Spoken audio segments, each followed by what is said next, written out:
મનુષ્ય જીવનમાં બે મુખ્ય કાર્ય કરવાના હોય છે. એક તો છે પોતાનામાં માનવતાનું પૂર્ણપણે પ્રગટીકરણ,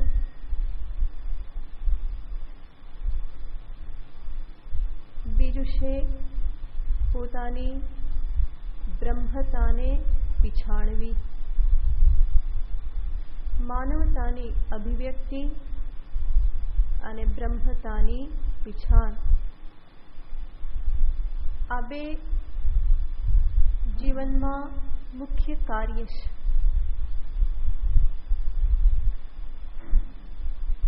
અને માનવતાની અભિવ્યક્તિ એનો અર્થ છે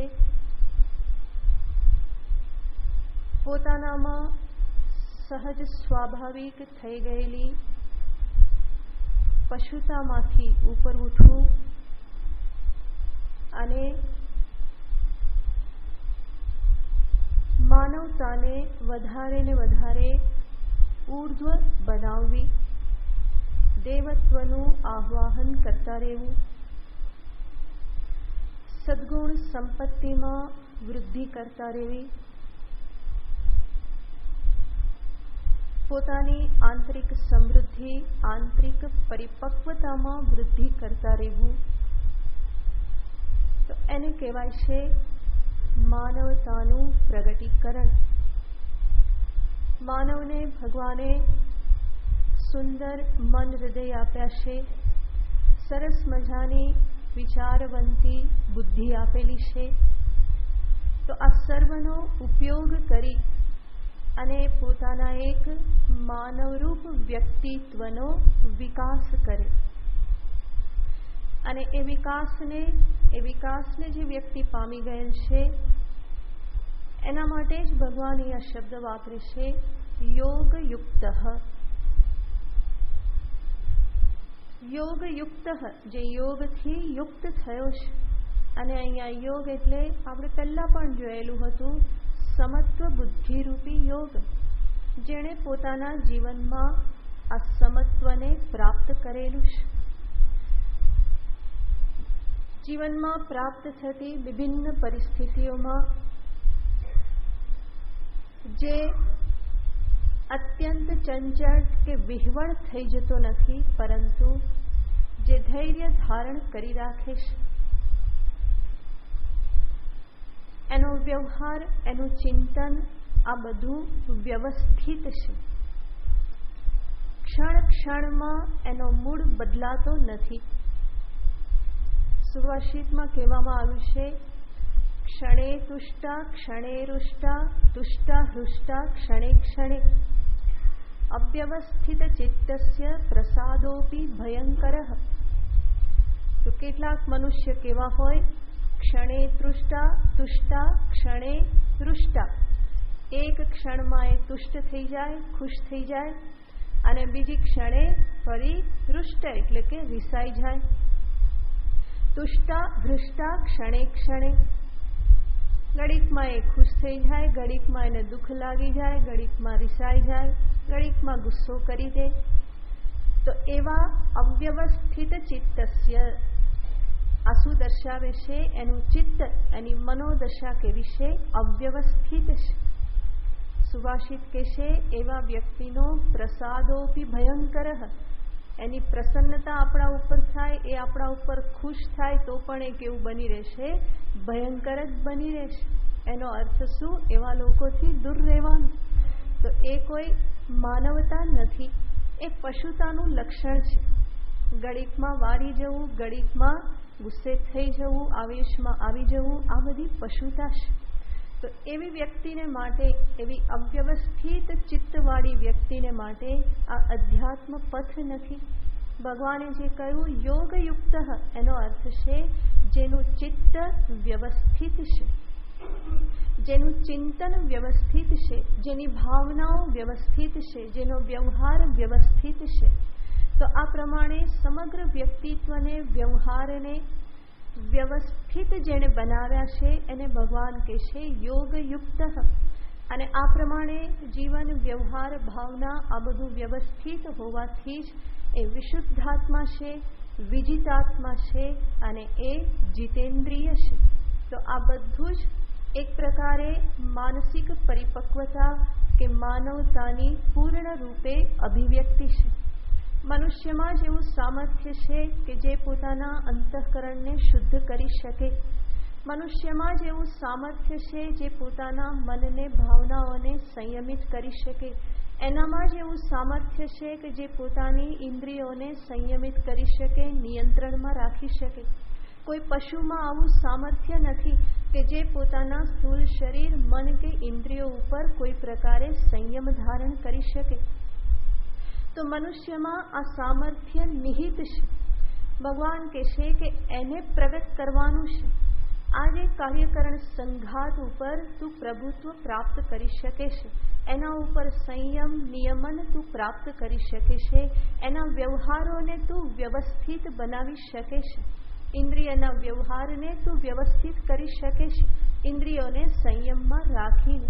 પશુ હોય અને ખાવાનું જોઈને મોઢામાંથી લાળ ટપકવા માંડે એ એના માટે સરળ છે, પરંતુ મનુષ્યના મોઢામાંથી પણ લાળ ટપકવા માંડે તો એ એને શોભા દેતું નથી. એની પાસે સામર્થ્ય છે કે એ ત્યાં પોતાના મનને, પોતાની જીભને સંભાળે. પશુને ઈચ્છા થાય ત્યારે એ ભૂકવા લાગે, બોલવા લાગે, અવાજ કરવા લાગે, પરંતુ મનુષ્ય પાસે એ વિવેક બુદ્ધિ છે કે જ્યાં એ વિવેકનો ઉપયોગ કરીને વિચારે કે ક્યાં બોલવું જોઈએ, ક્યાં ના બોલવું જોઈએ, કેટલા વોલ્યુમથી બોલવું જોઈએ, કેટલું ધીમું બોલવું જોઈએ, કેવા શબ્દનો પ્રયોગ કરવો જોઈએ. આ બધું મનુષ્ય વિચારી શકે છે અને એના માટે આ બધું સંભવ છે. એટલે જ ભગવાન કહેશે કે આ જે બધું નિહિત પડેલું છે, અંતરમાં જે બધી આ શક્તિઓ પડેલી છે, એનું જાગરણ કરવું, એનું જ નામ છે યોગયુક્ત બનવું. તો સમગ્ર જીવન જે છે એ આ યોગને કારણે, કર્મયોગના કારણે વ્યવસ્થિત બની રહેશે. તો જીવનમાં, વ્યવહારમાં, ભાવનાઓમાં, ચિંતનમાં, લાગણીઓમાં, વાણીમાં, આ સર્વમાં વ્યવસ્થિતતા હોવી એ યોગ લક્ષણ છે. એને જ ભગવાને આગળ કહેલું છે યોગ કર્મસુ કૌશલમ. જે પણ કર્મ કરો, વ્યવહાર કરો, એમાં આ કુશળતા કે એ બધું વ્યવસ્થિત રૂપે થાય. અને એ વ્યવસ્થિત રૂપે થાય એનું કારણ શું છે? તો કે અંતરમાં સમત્વ છે. સમત્વમ યોગ ઉચ્યતે. એ પણ ભગવાને આગળ કહેલું છે. તો ભગવાન સમત્વને બંને સાથે જોડે છે, વ્યવહાર અને સાથે સાથે અંતરની સ્થિતિ. તો આ બંનેમાં વ્યવસ્થિતતા પ્રાપ્ત કરવી, એનું જ નામ છે માનવતાની અભિવ્યક્તિ. બલકે આવો મનુષ્ય માત્ર માનવ જ નહીં, એ તો દેવતુલ્ય બની રહેશે. પોતાના અંતરમાં સદ્ગુણોનો વિકાસ કરી, ઇન્દ્રિયોને નિયમનમાં રાખી, પોતાની ભાવનાઓનું ઉદાત્તીકરણ કરીને, બુદ્ધિમાં એક પ્રકારે ઉચ્ચ ચિંતનને ધારણ કરીને, ઉદારતા ધારણ કરીને, હૃદયને વિશાલતા પ્રદાન કરીને આ જે વ્યક્તિ જે છે એ વસ્તુતઃ દેવતુલ્ય બની રહેશે. અને ભગવાન કહેશે કે આવો યોગયુક્ત જ શું બની શકે છે? પોતાની બ્રહ્મતાને પીછાડી શકે છે. અંતે એ સમજદારીને પ્રાપ્ત કરી શકે છે કે વસ્તુતઃ દરેક વ્યક્તિમાં, દરેક જીવોમાં હું પોતે જ બિરાજમાન છું. સર્વભૂતાત્મ ભૂતાત્મા. હું સર્વભૂતોનો પણ આત્મા છું. સર્વ પ્રાણીઓના આત્મા સ્વરૂપે હું જ રહેલો છું. તો આ રીતે પોતાના આત્માને સર્વાત્મા રૂપે કે બ્રહ્મ રૂપે સમજવું એ જ એનું દ્વિતીય કર્તવ્ય છે.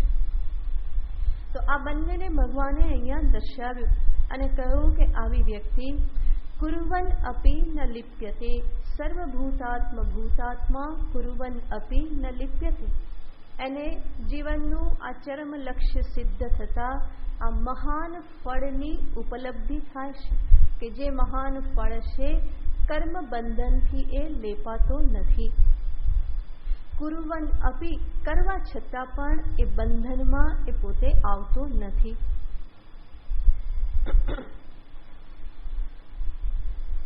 આટલું કયા પછી આગળના 2 શ્લોકમાં ભગવાન જ્ઞાનીની દ્રષ્ટિનું નિરૂપણ કરે છે.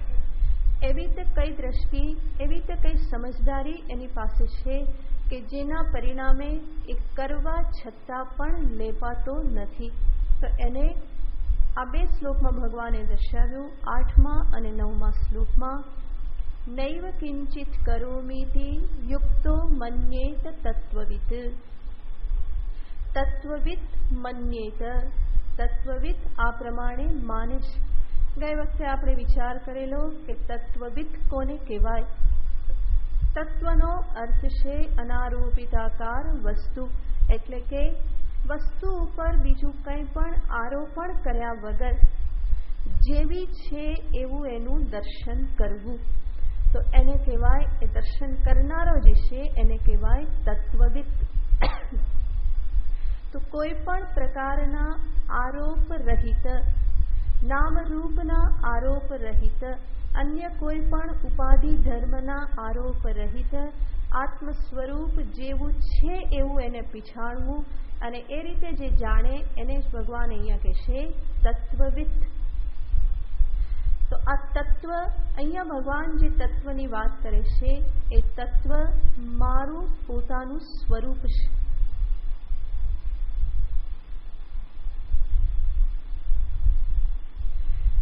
જેવી રીતે આપણે ઘટનું દર્શન કરીએ અને પછી જાણીએ કે આ ઘટ જે છે એ શું છે, માટી માત્ર છે. તો ઘટને માટી માત્ર રૂપે સમજવો એને કહેવાય તત્વ દર્શન. કે જે માટી ઉપરથી ઘટ નામને આપણે હટાવી દીધું, કે પછી ઘડાની આકૃતિ રૂપ જે છે એને એક તરફ હટાવી અને જો એનું દર્શન કરીએ તો ત્યાં કોનું દર્શન થાય છે, માટી માત્રનું જ દર્શન થાય છે. તો નામરૂપના આરોપણ રહિત વસ્તુ જેવી છે એવી એનું દર્શન કરવું એને કહેવાય તત્વ દર્શન. અને એવું દર્શન કરનારો એને કહેવાય તત્વદર્શી અથવા તો તત્વવિદ. અહીંયા ભગવાન જે તત્વની વાત કરે છે એ મારું પોતાનું જ સ્વરૂપ છે, આત્મતત્વની વાત છે. અને આત્મતત્વનું દર્શન એનો અર્થ આત્માને આત્મ સ્વરૂપે જ જાણવો. એમાં અનાત્માને મેળવ્યા વગર, અનાત્મ ધર્મનું એના ઉપર આરોપણ કર્યા વગર આત્મ માત્ર સ્વરૂપે એને જાણવું એને કહેવાય આત્મતત્વ દર્શન. અને આત્મ માત્ર સ્વરૂપે દર્શન એનો અર્થ છે પોતાનું સચ્ચિત આનંદ સ્વરૂપે દર્શન.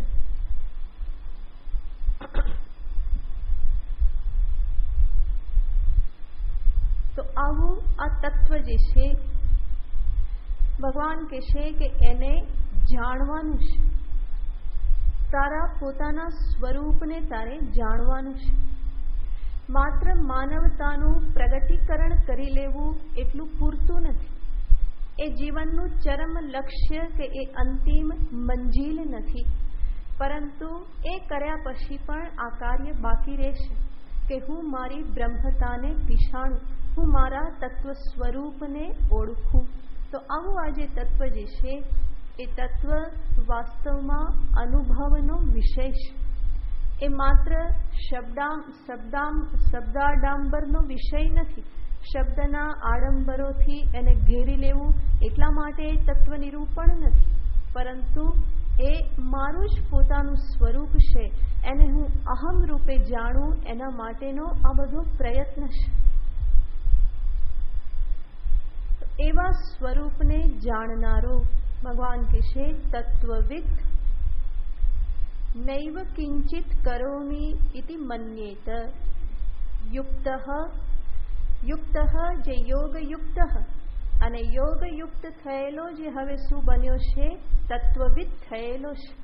તો એવો તત્વવિદ પુરુષ જાણે છે નૈવ કિંચિત કરોમિ, હું કંઈ કરતો નથી. ત્યાં હું શબ્દનો અર્થ બહુ જ મહત્વનો છે. હું કંઈ કરતો નથી એમાં હું એટલે આ શરીર હું નથી. ઇન્દ્રિયો, મન, બુદ્ધિ એ બધું હુંમાં આવતું નથી. પરંતુ આ સમગ્ર ઉપાધિ જડ ઉપાધિથી રહિત શુદ્ધ ચૈતન્ય માત્રને જ તત્વવિદ અહમ રૂપે ઓળખેશ. એનો અહમ, એનો હું ચૈતન્ય સ્વરૂપમાં જ છે અને એ ચૈતન્ય સ્વરૂપમાં બેસીને એમાં સ્થિત થઈને એ કહેશે, અહમ ન કિંચિત કરોમી, હું કંઈ જ કરતો નથી.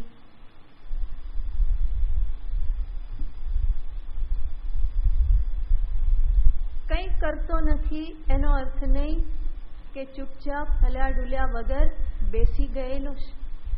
ભગવાન કહેશે કે એનું જ્ઞાન કેવું છે? પશ્યન શૃણવન સ્પૃશન જિઘ્રન ગચ્છન અશ્નન સ્વપન શ્વસન પ્રલપન વિસૃજન ગૃંધન ઉન્મિશન નિમિશન અપી.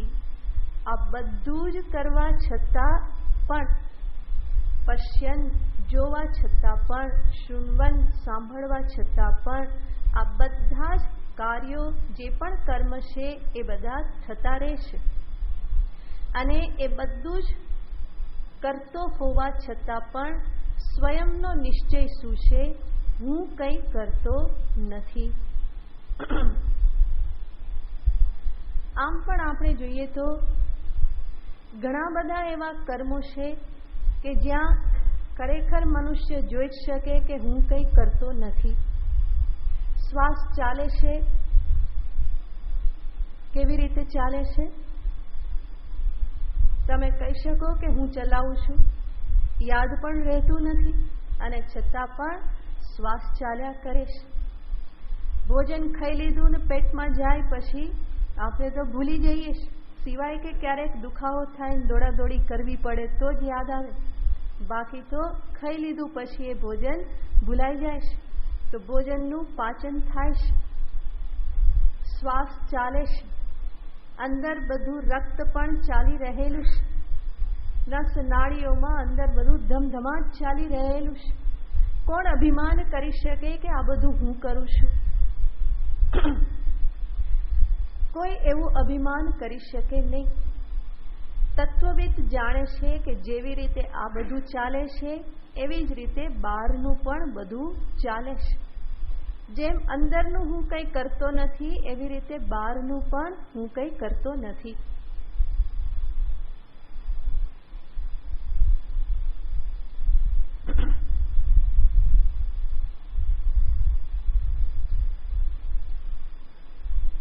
અને તત્વદ્રષ્ટિથી પણ જોઈએ તો એની જે સમજદારી છે, ભગવાન આગળ છેલ્લી લાઈનમાં દર્શાવે છે, ઇન્દ્રિયાણી ઇન્દ્રિયાર્થેષુ વર્તન્તે. એ શું સમજે છે? ઇન્દ્રિયો ઇન્દ્રિયના વિષયમાં પ્રવૃત્ત થાય છે. હું કંઈ કરતો નથી. કારણ કે ઇન્દ્રિયમાં એનો અહમ નથી. ચક્ષુમાં, શ્રોત્રમાં, જીહવામાં એનો અહંકાર કે પછી મમતા એમાં છે નહીં.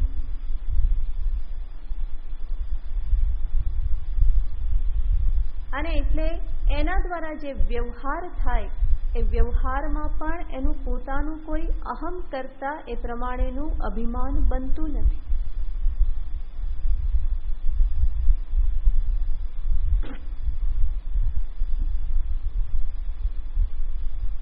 તો આ બધા જે વ્યવહારો જે છે એના પ્રત્યે એની એક ઉદાસીન દ્રષ્ટિ છે. આ સર્વ વ્યવહારો થાય છે, પરંતુ કોઈ પણ વ્યવહાર રાગ દ્વેષથી પ્રેરિત નથી. અને જે વ્યવહાર રાગ દ્વેષથી પ્રેરિત ન હોય એ કોઈ પણ રીતે બોજારૂપ બનતો નથી. એના સંસ્કાર પણ એટલા તીવ્ર હોતા નથી. જેમ તમે રસ્તામાંથી અહીંયા પહોંચો છો અને અહીંયા પહોંચો છો એટલી વખતમાં અનેક વ્યક્તિઓને તમે સામે જુઓ છો, પરંતુ એ વ્યક્તિમાં નથી રાગ, નથી દ્વેષ અને પરિણામે એમાંની કોઈ યાદ રહેતી નથી. કોઈએ સામે આવીને સ્કૂટર ભટકાડ્યું તો પણ એક બે ક્ષણ માટે રહે, પછી એ પણ ભૂલાઈ જાય છે. તો જેટલો ઉદાસીન ભાવ એટલે જ અંશે એ વ્યવહારથી તમે નિર્લેપ રહી શકો. અને જેટલી આસક્તિ, જેટલો એની સાથેનો યોગ, જોડાણ, એટલો જ એ વ્યવહાર તમારામાં ઘૂસીને રહેશે, સંસ્કારો પાડી દેશે. તો તત્વવિત્ત મહાપુરુષ જે છે એના દ્વારા આ સર્વ વ્યવહારો જે છે એ ઉદાસીનતાપૂર્વક થાય છે. એમાં એનો કોઈ આગ્રહ નથી, દુરાગ્રહ નથી. અને એટલા માટે જ એ સર્વ વ્યવહારોથી ઉદાસીન રહી અને એ સમજે છે નૈવ કિંચિત કરોમી, હું આમાંનું કંઈ જ કરતો નથી. આ બધું જ શું છે તો કે અવિદ્યા મહારાણીનો ચમત્કાર છે, એના સિવાય આ બીજું કંઈ જ છે નહીં. જેવી રીતે જાદુગરની દુનિયા એ જાદુનો ચમત્કાર છે, એવી જ રીતે આ જે કંઈ પણ કર્તૃત્વ, ભોક્તૃત્વ, સંસાર જે કંઈ પણ છે બધું જ શું છે, માયામય છે. એ માયાનો ચમત્કાર માત્ર છે.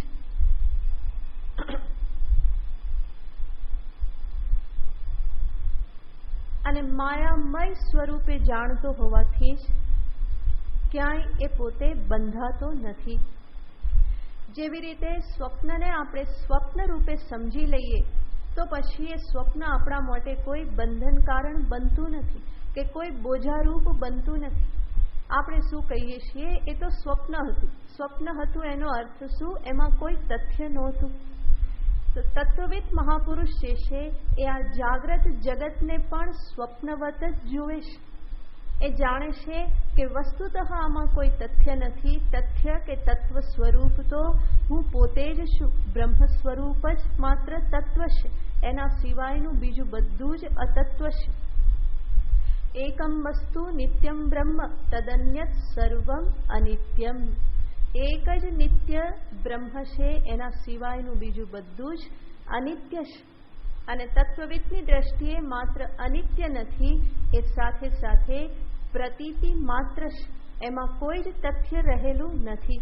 તો આવી રીતની દ્રષ્ટિના કારણે એ સમજે છે કે આ જે પણ વ્યવહારો થઈ રહેલા છે એ માત્ર માયાના કાર્યમાં, માયાના પદાર્થોમાં જ થઈ રહેલા છે. ઇન્દ્રિયાણી અર્થેષુ વર્તન્તે.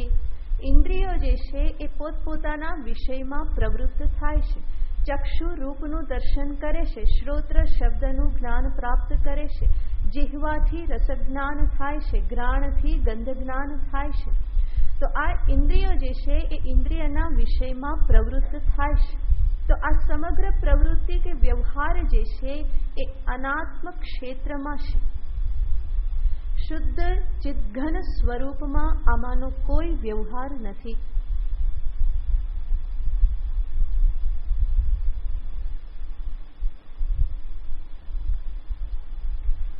તો તત્વવિત્ત મહાપુરુષ પોતાના આ શુદ્ધ અસંગ સ્વરૂપને, અકર્તા સ્વરૂપને જાણી ચૂકેલો છે.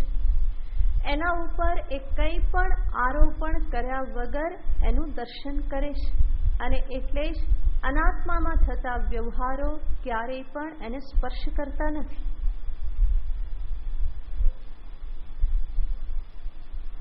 અને જ કબીર કહેશે, દાસ કબીર જતન સે ઓડી, જ્યો કી ત્યો ધરી દીની ચદરિયા. જેવો હતો એવો જ હું રહ્યો છું. શુદ્ધ ચિદ્ઘન સ્વરૂપ. એના ઉપર નથી દેહનો આરોપ, નથી ઇન્દ્રિયનો આરોપ, નથી અંતઃકરણનો આરોપ કે નથી એના ધર્મોનો આરોપ. પોતાને કઈ રીતે જુએ છે? માત્ર તત્વ સ્વરૂપે.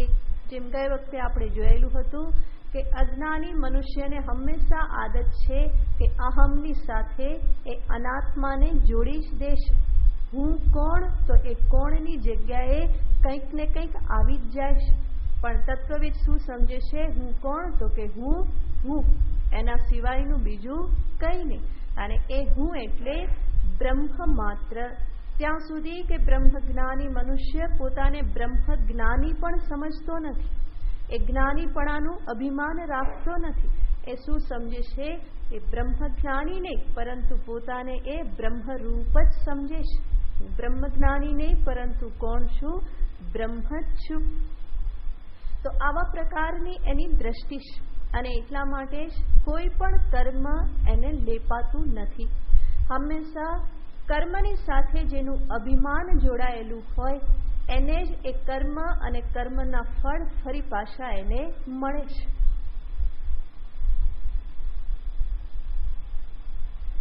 તો આ અભિમાન જે છે એ જ એક પ્રકારે રજ્જુ છે, દોરડી છે, કે જેના આધારે જીવ કર્મની સાથે બંધાય છે, અને એ દોરડી જ ફરી કર્મના ફળને પણ જીવ સુધી પહોંચાડી દેશે.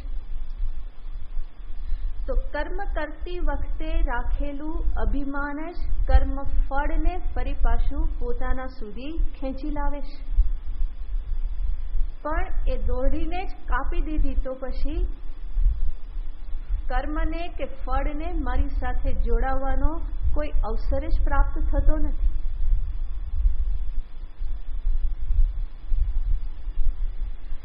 દ્રષ્ટિ ક્યાં છે એના ઉપર બધો આધાર છે. દ્રષ્ટિ દેહ ઉપર છે, ઇન્દ્રિય ઉપર છે, અંતઃકરણ ઉપર છે, કે પછી તત્વ સ્વરૂપ ઉપર છે. અને આજે આખી સાધના જે છે એ દ્રષ્ટિ પરિવર્તનની સાધના છે.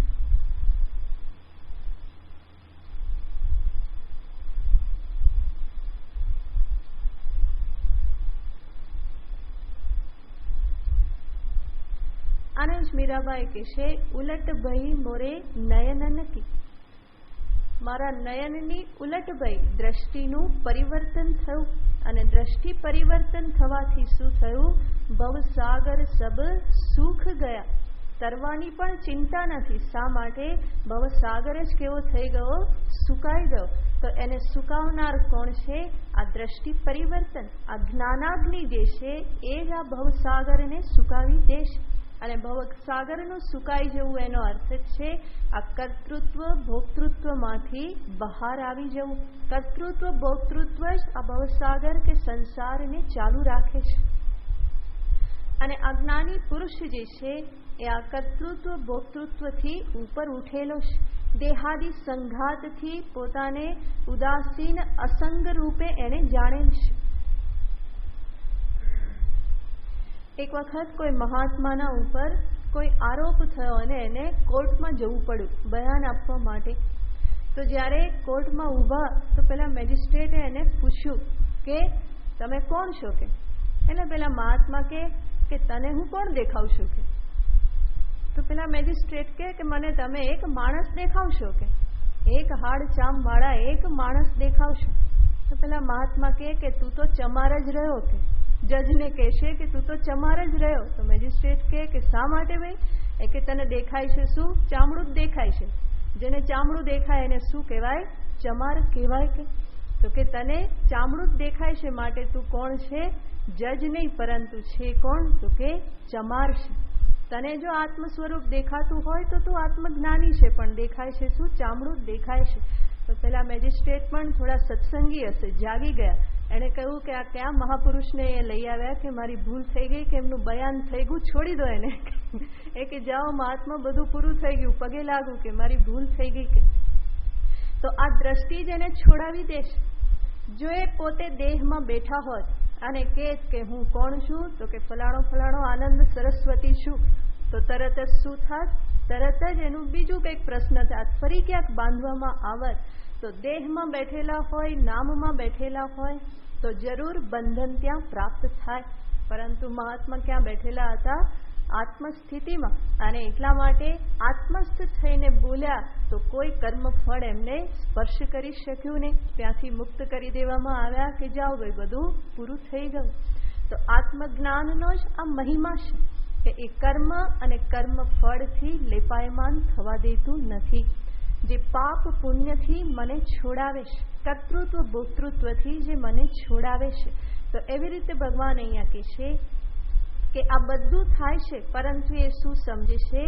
ઇન્દ્રિયો ઇન્દ્રિયના વિષયમાં પ્રવૃત્ત થાય છે, પરંતુ આત્મ સ્વરૂપ એમાં ક્યાંય પ્રવૃત્ત થતું નથી.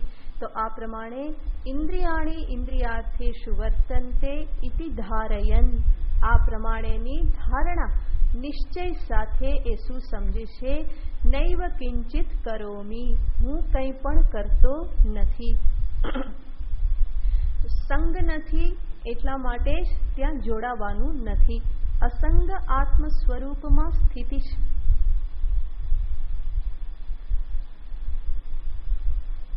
મનુષ્ય જ્યાં સંગ કરે ત્યાં જરૂર એને કોઈક ને કોઈક રીતે બંધાવવું પડે છે. અને જે ક્ષણે એનો સંગ છૂટી જાય, સંગ એટલે અહંકાર, મમકાર, જ્યાં સુધી અહમતા મમતા જોડાયેલી હોય ત્યાં સુધી એના માટે બંધન રહેવાનું જ છે. જે ક્ષણે એ છૂટી જાય એ જ ક્ષણે એ બંધનથી મુક્ત થઈ જાય છે. જેમ વ્યવહારમાં આપણે જોઈએ છીએ કે આપણું મકાન હોય, કેટલું બધું એને સાચવીએ છીએ, પણ અમુક સમય પછી એ મકાન વેચી દીધું ને બીજે રહેવા ગયા, બીજું મકાન લીધું, તો પછી જૂના મકાનમાં શું થાય છે એની કોઈ ચિંતા કરે? વહેંચાઈ ગયું, તરત જ બધું પતી જાય છે. વાહન જ્યાં સુધી મારી પાસે છે ત્યાં સુધી બરાબર સંભાળવાનું છે. થોડો ઘોઘો પડે, થોડી ક્રેચીસ પડે તો એ બધું બહુ તકલીફ આપે. પણ જે ક્ષણે એ બાઇક વેચાઈ ગયું, એક ક્ષણ પછી એની કોઈ ચિંતા રહેતી નથી. કેમ વેચાઈ ગયું એનો અર્થ શું? હવે એમાં મમત્વ નથી. આ મારું છે એ પ્રમાણેનું મમત્વાભિમાન એમાં રહેલું નથી. તો જે ક્ષણે આ છૂટે એ જ ક્ષણે એની સાથેનું બંધન જે છે એનાથી પણ મનુષ્ય મુક્ત થાય છે. એની પ્રત્યેની જવાબદારીઓમાંથી પણ એ મુક્ત થઈ જાય છે. એવી જ રીતે અહીંયા પણ જે ક્ષણે એનું શરીર, ઇન્દ્રિય, મન, બુદ્ધિ સાથેનું આ અભિમાન કે મમત્વ છૂટે એ જ ક્ષણે એ કોણ છે? તત્વવિદ છે. અને એ જ ક્ષણે એ તત્વવિદ મુક્ત પણ છે. પછી એના કર્મો કે એના વ્યવહારો એના માટે કોઈ જવાબદારી રૂપ બનતા નથી. તો આવી આ એક ચરમ દ્રષ્ટિનું ભગવાન અહીંયા નિરૂપણ કરે છે કે જે દ્રષ્ટિને આપણે બહુ સંભાળપૂર્વક સમજવાની છે. નહીં તો આ જ દ્રષ્ટિ ફરી પાછી મિથ્યાચાર માટે પણ કારણ બની રહે. કોઈને થપ્પડ મારે ને પછી કે મેં ક્યાં માર્યું, આ તો હાથે માર્યું છે. તો એવી રીતે કરવા જઈએ તો સામે ચાર ખાવી પડશે, એ પણ યાદ રાખવાનું સાથે. તો કરીએ આવી રીતનું કામ અને પછી એમાંથી છટકબારી, એ છટકબારી શોધવા માટે આ તત્વદર્શન નથી, પરંતુ તત્વદર્શન છે મારા જન્મ જન્મના બંધનમાંથી મુક્ત થવા માટે. તો એ કોઈ છટકબારી નથી, કોઈ ભાગેડું વૃત્તિ નથી, પોતાની જવાબદારીનો ટોપલો બીજા ઉપર ખસેડી દેવા માટે તત્વદર્શન નથી, પરંતુ તત્વદર્શન છે જન્મો જન્મના આ બંધનમાંથી, કર્મ બંધનમાંથી, જન્મ મૃત્યુના ચક્રમાંથી છૂટવા માટે તત્વદર્શન છે. નહીં તો આ જ વેદાંત દ્રષ્ટિ જીવનમાં પતન માટે પણ કારણ બની શકે. માત્ર શબ્દોને લઈ લેવામાં આવે અને અપરોક્ષ અનુભવ, આત્માનુભવ ન કર્યો હોય અને માત્ર શબ્દને સામે પકડી અને વાતો કરવામાં આવે તો એ ઉન્નતિને બદલે પતનનું કારણ બની શકે. તો આવી આ તત્વદ્રષ્ટિ કે જ્યાં આત્માના અકર્તા અભોક્તા સ્વરૂપમાં સ્થિતિ છે એને બહુ સમજપૂર્વક, બહુ પ્રામાણિકતા સાથે, ઈમાનદારી સાથે એને જીવનમાં જોવાની હોય, અપનાવવાની હોય. અને પોતાની સ્થિતિ મનુષ્ય પોતે જ સમજી શકે કે હું ક્યાં બેસું છું, અહમમાં બેસું છું કે અહમની સાથે બીજું પણ કંઈક જોડીને એમાં બેસું છું. જ્યાં સુધી બીજું કંઈક જોડીને એમાં બેસતો હોવ તો સમજવાનું કે હજુ અંત સુધી પહોંચેલો નથી. જે વાસ્તવિક અહમ નથી એવા શરીર, ઇન્દ્રિય, મન, બુદ્ધિ પણ જો મારી સાથે અહમ સાથે જોડાઈ જતા હોય તો સમજવાનું કે આ સાચો અહમ, સાચું સ્વરૂપ નથી. તો એ બધાને છોડી અને અહમનું દર્શન કરવાનું છે. શુદ્ધ અહમ, અને શુદ્ધ અહમ જ શુદ્ધ ચૈતન્ય છે. શુદ્ધ ચૈતન્ય જ સર્વવ્યાપક બ્રહ્મ ચૈતન્ય છે.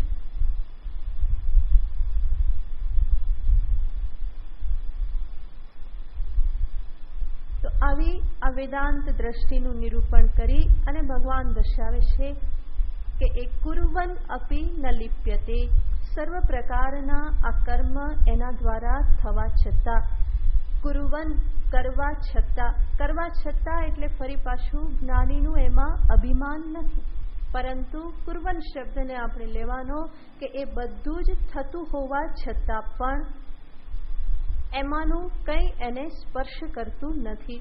કારણ કે એ કોણ છે? તો કે પ્રજ્ઞા પ્રસાદ મારુહ્ય, પ્રજ્ઞા પ્રસાદમ આરુહ્ય, પ્રજ્ઞારૂપી મહેલ ઉપર એ બેઠેલો છે, જ્ઞાન મહલ જ્ઞાન શિખર ઉપર બેઠેલો છે. અને એટલે જે અનાત્મામાં જે કંઈ પણ થઈ રહ્યું છે એને સ્પર્શ કરતું નથી. જેમ 10મા માળે કોઈ વ્યક્તિ બેઠેલી હોય, એને નીચે રસ્તા ઉપર કંઈક દંગલ થતું હોય તો એને 10મા માળે કંઈ અસર થતી નથી. એવી જ રીતે આ જે મહાપુરુષ જે છે એ જ્ઞાન શિખર પર બિરાજમાન છે. અને એટલા માટે અજ્ઞાન ક્ષેત્ર કે અનાત્મ ક્ષેત્રમાં જે કંઈ પણ વ્યવહારો થઈ રહેલા છે એ એના જીવનમાં કોઈ ઉથલપાથલ મચાવતા નથી, એને કોઈ પણ પ્રકારે એ લેપાયમાન કરતા નથી. તો આવી આ એક ચરમ દ્રષ્ટિ કે જેનું મહાન ફળ છે કર્મબંધનથી મુક્તિ, એને ભગવાને અહીંયા દર્શાવ્યું. હવે પછીનો જે શ્લોક છે એમાં ભગવાન દર્શાવે છે કે જે યોગયુક્ત કર્મયોગી જે છે એને પણ મહાન ફળ પ્રાપ્ત થાય છે. તો એનું નિરૂપણ ભગવાન આગળના શ્લોકમાં કરે છે.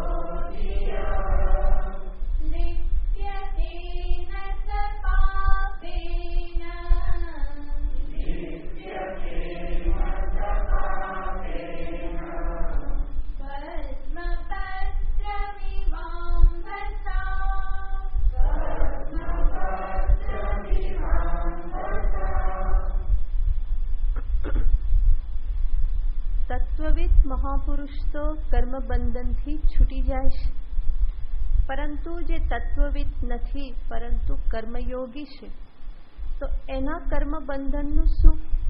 એના અનુસંધાનમાં ભગવાન અહીંયા કહે છે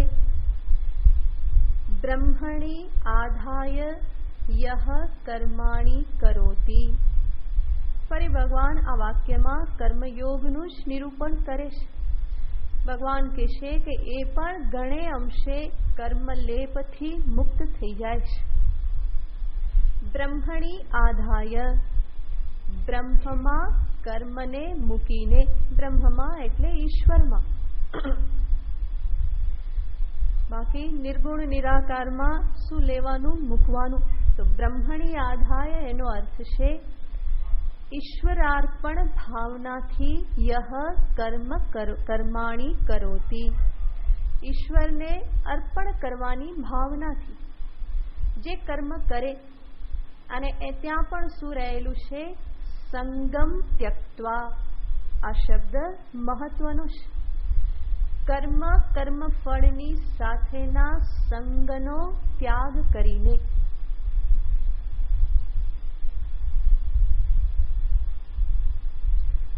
સહ પાપેન ન લિપ્યતે, એ પણ પાપથી લેપાતો નથી. કેવી રીતે?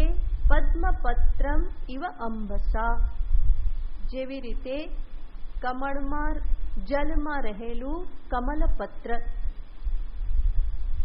તો જલમાં રહેલું કમલપત્ર જે રીતે અસંગ રહેશે, એ જલથી ભીંજાતું નથી.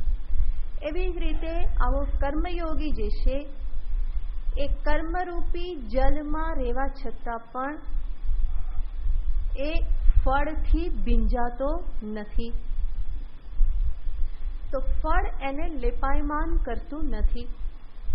શા માટે? કારણ કે એની પાસે આ બે દ્રષ્ટિ છે. કર્મ કરતી વખતે ઈશ્વરાર્પણ ભાવના અને પ્રસાદ બુદ્ધિથી ફળનું ગ્રહણ.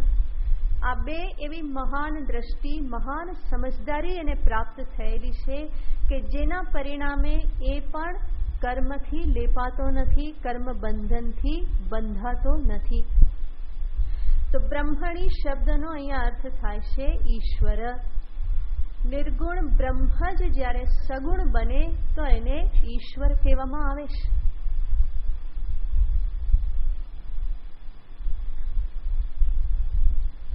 કોઈ કહે કે નિર્ગુણ ફરી પાછો ઈશ્વર કેવી રીતે થઈ ગયો?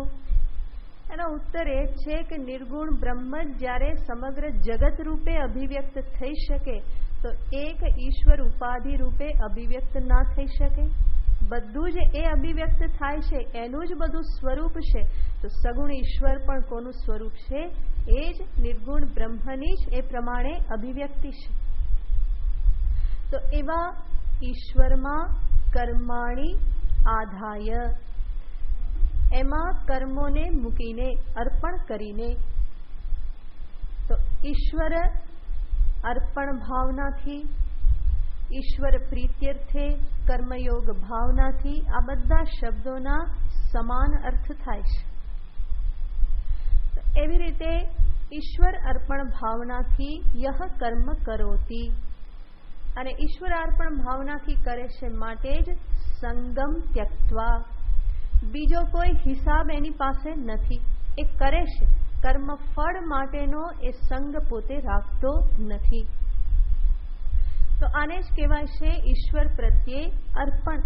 અહીંયા અર્પણ એટલે કંઈ સ્વાહા સ્વાહા સ્વાહા કરીને અર્પણ કરવાનું નથી, પરંતુ આપણે અનેક વખત જોયેલું છે કે ઈશ્વરનું સ્મરણ એ જ સમર્પણ છે. કર્મના દરેક પાસામાં ઈશ્વરનું સ્મરણ કરતા કરતા કર્મ કરવું એને જ કહેવાય છે કર્મનું સમર્પણ. તો સ્મરણથી જ સમર્પણ છે.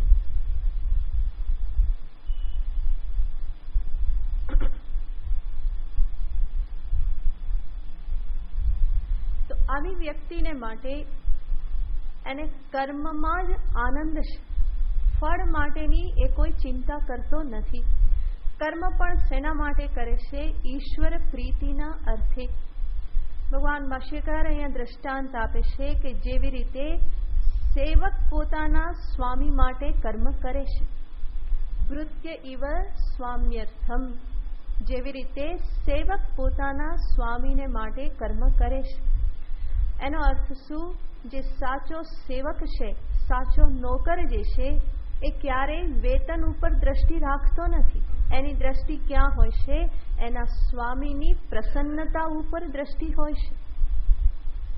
એવી રીતે આ જે કર્મ કરનાર જે છે કર્મયોગી, એ પણ ક્યારેય પણ કર્મ ફળ ઉપર દ્રષ્ટિ રાખતો નથી. એની દ્રષ્ટિ ક્યાં છે? ઈશ્વર પ્રીતિ ઉપર જ એની દ્રષ્ટિ છે. હું કર્મ કરું અને મારો ભગવાન મારા ઉપર પ્રસન્ન થાય, એની આજ્ઞાનું, એના આદેશનું હું પાલન કરું છું. અથવા તો એણે મને ઘણું આપ્યું છે, હવે અહોભાવના પ્રગટીકરણ રૂપે હું આ બધું કર્મ કરી રહેલો છું. તો આવી કોઈક દ્રષ્ટિના આધારે એ ઈશ્વર અર્પણ ભાવના હંમેશા બનાવી રાખે છે. તો ક્ષણે ક્ષણે ઈશ્વરનું સ્મરણ છે, અને એટલા માટે જ એનું જે કર્મ જે છે એમાં એનું અભિમાન બનતું નથી. હું કરું એવું અભિમાન થતું નથી. જેવી રીતે તત્વવિદ પુરુષ પણ હું કરું એવું અભિમાન કરતો નથી, એવી રીતે કર્મયોગી પણ હું કરું એવા અભિમાનથી બંધાતો નથી. બલ્કિ એ ક્ષણે ક્ષણે શું જુએ છે? ઈશ્વરની કૃપાથી જ આ કર્મ થઈ રહેલું છે. આ સર્વ કંઈ એની કૃપાનું જ, એના જ પ્રસાદનું પરિણામ છે. તો હવે એની દ્રષ્ટિમાં હું કરું નથી રહ્યું, ત્યાં શું રહ્યું છે? તું અને તું જ કરે ને કરાવે. તો ઈશ્વરને જ એટલું બધું સ્થાન આપી દીધેલું છે કે જેમાં કર્મયોગીનો પોતાનો અહમ જે છે એ જાણે કે નહિવત થઈ ગયેલો છે.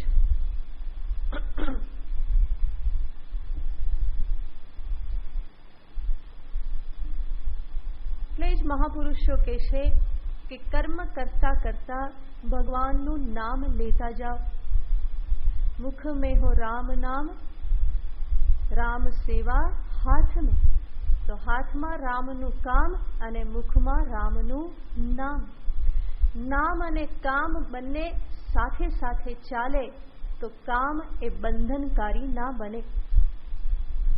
તો કામ કરતા કરતા રામ રામ રામ, નારાયણ નારાયણ આ હંમેશા સ્મરણ કરતા રહો, જેથી કરીને એ કર્મની છાપ કે કર્મફળની છાપ અંતર ઉપર એટલી દ્રઢતાથી નહીં પડે, બલ્કિ એની સાથે ઈશ્વર જોડાઈ જાય છે, જેના પરિણામે અંતરમાં શુદ્ધિ થતી રહેશે. ધીમે ધીમે ધીમે મારું અંતર જે છે એ શુદ્ધતાને પ્રાપ્ત થતું જાય છે. તો રાગ દ્વેષનું શિથિલીકરણ, અભિમાનનું શિથિલીકરણ આ બધું જ કર્મયોગ દ્વારા સંભવ બને છે. તો કર્મયોગી જે છે એ કર્મ કે કર્મ ફળનો પોતાની સાથે સંબંધ બનવા દેતો નથી. એ સંબંધ ક્યાં જોડી દેશે? ભગવાનની સાથે, રામની સાથે, નારાયણની સાથે એ સંબંધ જોડી દેશે. એટલે કોઈ મહાત્મા તો કહેશે કે બાંધે તો તારા કર્મો, એમાં મારે શું કે, કારણ કે કરનાર ને કરાવનાર બધો કોણ છે? તું જ છે. તો જે કંઈ પણ કર્મ થયું એનો કરનાર કે કરાવનાર તો હે માધવ તું જ છે, મધુસૂદન તું જ છે. અને માટે બાંધે તો તારા કર્મો તને બાંધશે, મને કંઈ લેવા દેવા એમાં નથી. તો આ છે ઈશ્વર દ્રષ્ટિ, સર્વત્ર ઈશ્વર દ્રષ્ટિ. તો આપણા શાસ્ત્રની આ પરંપરા છે જે શીખવાડે છે કે સૌ પ્રથમ સર્વત્ર બ્રહ્મ દર્શન ન કરી શકો તો સર્વત્ર ઈશ્વર દર્શન કરો. પોતાના અહમને બ્રહ્મમાં ન મૂકી શકો તો પોતાના અહમને ઈશ્વરમાં ઓગાળો.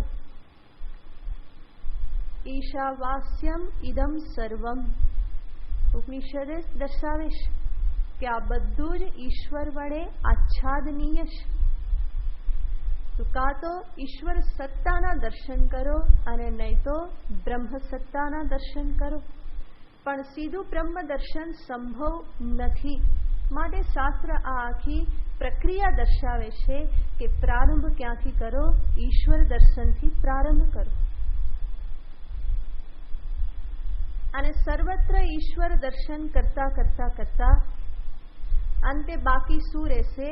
તો કે હું જ માત્ર બાકી રહીશ. બીજું બધું તો ઈશ્વરમય બની ગયેલું છે, માત્ર હું જ એનાથી ભિન્ન રહેલો છું. અને ત્યારે પછી વેદાંત ઉપદેશ આપે, તત્ત્વમ અસી, તું પણ કોણ છે? તું પણ એ જ ઈશ્વર છે, બ્રહ્મ છે. તો આ ઉપદેશને પછી ગ્રહણ થતાં કોઈ વાર લાગતી નથી, બહુ જલ્દી એ ઉપદેશ ગ્રહણ થઈ જાય છે. એને સમજાવવામાં આવે કે જો તારા ઈષ્ટદેવ આખા જગતમાં વ્યાપ્ત છે તો તું ક્યાં બેઠેલો હો? તું પણ ઈષ્ટદેવમાં જ છે, તું એનાથી બહાર ક્યાંથી રહી શકે? તો આવી રીતે જ્યારે એને સમજાવવામાં આવે તો એ પણ અંતે તત્વવિદ બની જાય છે. તો આવો આ કર્મયોગ કે જે મને ભગવત દર્શન, ઈશ્વર દર્શન પ્રદાન કરનારો છે. કર્મયોગનો ઉપયોગ જ આમાં છે કે અહમને એક બાજુ કરી કરી કરી અને મારા જીવનમાં હું વધારે ને વધારે ઈશ્વરને સ્થાન આપું. હુંની જગ્યાએ તું તું તું કરતો થાવ. હે ભગવાન, આ બધું તે કર્યું, તારી કૃપાથી થયું. જે હું અને હું કરું એવું કરે એને કર્મ પણ પકડે, કર્મફળ પણ પકડે. પણ આણે શું કરી દીધેલું છે? આખી દિશા જ બદલી નાખી છે. શું કરી નાખ્યું? હું ને હું કરુંની જગ્યાએ તું અને તું જ કરે. માટે આખો કર્મ ફળનો પ્રવાહ બધો ક્યાં જતો રહે? ઈશ્વર તરફ જતો રહે. એની તરફ એને એ વળવા જ દેતો નથી. તો આને જ ભગવાન કહેશે પદ્મપત્ર વિવાંભસા. એ કેવી રીતે કર્મ અને કર્મફળની વચ્ચે રહેશે? તો કે જલકમલવત, જેવી રીતે કમલપત્ર જલમાં રહેવા છતાં પણ એ જલથી ભીંજાતું નથી, એવી જ રીતે આ કર્મયોગી પણ કર્મરૂપી જલમાં રહેવા છતાં પણ કર્મફળથી એ ભીંજાતો નથી. શા માટે? તો કે એની આજુબાજુ એણે શું ધારણ કરેલું છે? ઈશ્વર દ્રષ્ટિરૂપી કવચ ધારણ કરી દીધેલું છે અને એનાથી જ એ કર્મ પ્રૂફ બની જાય છે. કર્મ ફળથી પ્રૂફ બની જાય છે, પછી એનો સ્પર્શ કરતા નથી. તો એણે પોતાનો અહમ અથવા તો કર્મનું કર્તૃત્વ આ બધું ક્યાં મૂકી દીધેલું છે? ઈશ્વરમાં મૂકી દીધેલું છે. તો આવી રીતે વ્યવહાર કરતા કરતા એ પણ અંતે એવી શુદ્ધિને પ્રાપ્ત કરે છે કે અંતે જ્ઞાનના પરિણામે જે પણ રહ્યો સયો અહમ કે રહ્યું સયું કર્તૃત્વ જે છે એ બધું પણ અંતે નષ્ટ થાય અને એ પણ કર્મ બંધનથી મુક્ત થાય છે. આમ તો કર્મયોગી અવસ્થામાં જ એ ઘણે અંશે કર્મ બંધનથી લેપાતો નથી. એને જ ભગવાન અહીંયા કહે છે લિપ્યતે નસ પાપેન. આવો કર્મયોગી પણ આ કર્મ બંધનથી લેપાયમાન થતો નથી. પાપ કર્મ કે પુણ્ય કર્મ એનાથી લેપાયમાન થતો નથી. શા માટે? એણે કર્મ અને કર્મ ફળની વચ્ચે એક મોટો પ્રતિબંધ ઊભો કરી દીધો છે. મોટી દિવાલ, એક સુરક્ષા કવચ ઊભું કરી દીધેલું છે કે જેથી કર્મ કે કર્મફળ એના સુધી સ્પર્શ કરી શકતા નથી. અને એ મોટી દિવાલ કોની છે? તો કે ઈશ્વર રૂપી દિવાલ છે. એ વચ્ચે એણે એવી મૂકી દીધેલી છે કે પછી કર્મફળ એનો સ્પર્શ કરી શકતા નથી. તો આવી કોઈક સ્થિતિને ભગવાન કહેશે કે અર્જુન, આ પ્રમાણે યોગયુક્ત થયેલો વ્યક્તિ, કર્મયોગ ભાવનાથી કર્મ કરતો વ્યક્તિ પણ પાપેન ન લિપ્યતે, પાપથી લેપાયમાન થતો નથી. પદ્મપત્ર મિવાંબસા, આવી અસંગત્વ દ્રષ્ટિથી, કર્મ પ્રત્યેની ઉદાસીનતાથી. કારણ કે આ કર્મયોગીને કર્મની કે કર્મફળની કોઈ ચિંતા હોતી નથી. એ જાણે છે કે આ કર્મ પણ ભગવાન કરાવે છે, પૂરું કરવાની પણ ચિંતા નહીં. કારણ કે એનું સમર્પણ છે કે એની ઈચ્છા હશે તો પૂરું થશે, નહીં હોય તો નહીં થાય. તો એ કર્મ પૂરું કરવાની પણ એને ચિંતા નથી, કર્માશક્તિ પણ નથી. અને આ પ્રમાણે જ ફળ પ્રાપ્ત થવું જોઈએ એ પ્રમાણે ફળ માટેનો પણ દુરાગ્રહ નથી. તો કર્મ ફળ પ્રત્યે આવી ઉદાસીન દ્રષ્ટિના કારણે નસ પાપેન લિપ્યતે પદ્મપત્રમ ઇવ અંબસા, જેવી રીતે જલ વડે કમલપત્ર લેપાતું નથી એ પ્રમાણે.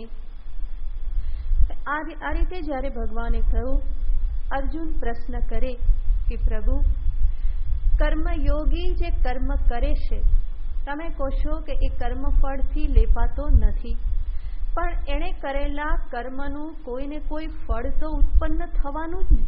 કંઈ ને કંઈ તો એને મળવું જ જોઈએ. કારણ કે પોતાને અકર્તા અભોગતા સ્વરૂપે તો હજુ સમજતો નથી. તો એને કંઈક ને કંઈક તો ફળ આ કર્મનું મળવું જ જોઈએ. તો એનું શું થશે?